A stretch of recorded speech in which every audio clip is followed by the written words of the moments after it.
Sinasabi ko sa inyong mga nakikinig sa akin, mahalin ninyo ang inyong mga kaaway at gawa ng mabuti ang mga napupuot sa inyo. Pagpalain ninyo ang sumusumpa sa inyo at ipanalangin ang mga nang-aapi sa inyo. Kapag sinampal ka sa isang pisngi, iharap mo rin ang kabila.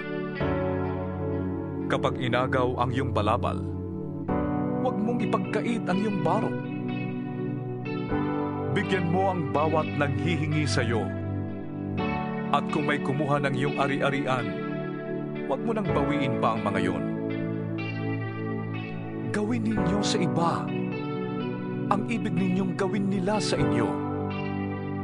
Kung ang nagmamahal lamang sa inyo ang inyong mamahalin, ano pang gantimpala ang inyong hihintayin? Ang mga makasalanan man ay marunong ding magmahal sa mga nagmamahal sa kanila. Kung ang mga mabuti lamang sa inyo ang inyong gagawa ng mabuti, ano pang gantimpala ang inyong hihintayin?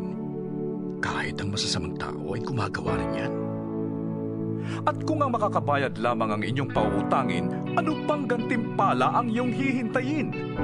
Kahit ang masasamang tao ay nagpapautang din sa kapwa nila masama sa pag-asang sila'y babayaran. Mahalin ninyo ang inyong mga kaaway at gumawa kayo ng mabuti.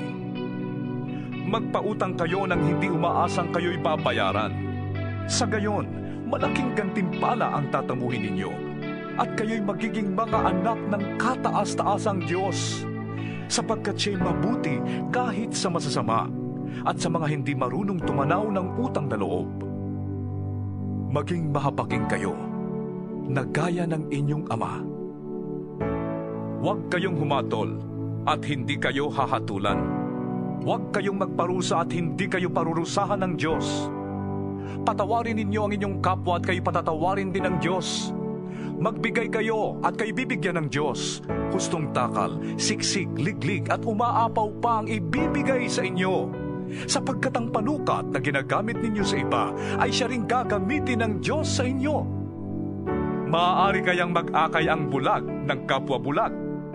Pareho silang mahuhulog sa hukay kapag ginawa nila ang ganon. Walang alagad na nakakahigit sa kanyang guro. Ngunit kapag lubusang naturuan, ang alagad ay makakatulad ng kanyang guro. Bakit mo napapansin ang puwing ng iyong kapatid? Ngunit hindi mo nakikita ang troso sa iyong mata. Paano mong masasabi sa iyong kapatid, "Kapatid, hayaan mong alisin ko ang iyong puwing," gayong hindi mo nakikita ang trosong nasa iyong mata? Mapagkunwari. Alisin mo muna ang troso sa iyong mata nang makakita kang mabuti. Sa gayon, maalis mo na ang puwing ng iyong kapatid. Walang mabuting punong kahoy ang namumunga ng masama, at wala ring masamang puno ang namumunga ng mabuti. Nakikilala ang bawat puno sa pamamagitan ng kanilang bunga, sapagkat hindi nakakapitas ng igos sa matitinik na halaman o ng ubas sa mga dawag.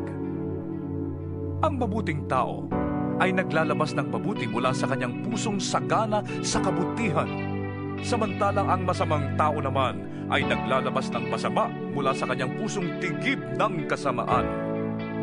Sapagkat kung ano ang nag-uumapaw sa puso, ay siyang sinasabi ng labi. Bakit ninyo ko tinatawag ng Panginoon, Panginoon? Gayong hindi naman ninyo tinutupad ang sinasabi ko. Sasabihin ko sa inyo kung ano ang katulad ng taong lumalapit sa akin, nakikinig ng aking mga salita, at nagsasagawa ng mga ito. Ang katulad niya ay isang taong humukay ng malalim at nagtayo ng bahay sa pundasyong bato. Nang bumaha at bumugso ang tubig sa bahay na iyon, hindi na tinag ang bahay na itinayo, sapagkat matibay ang pagkakatayo nito. Ngunit ang nakikinig naman ng aking mga salita at hindi tumutupad nito ay katulad ng isang taong nagtayo ng bahay ng walang pundasyon. Nang bumaha at bumugso ang tubig sa bahay na iyon, ito ay kaagad bumagsak at lubusang nawasak.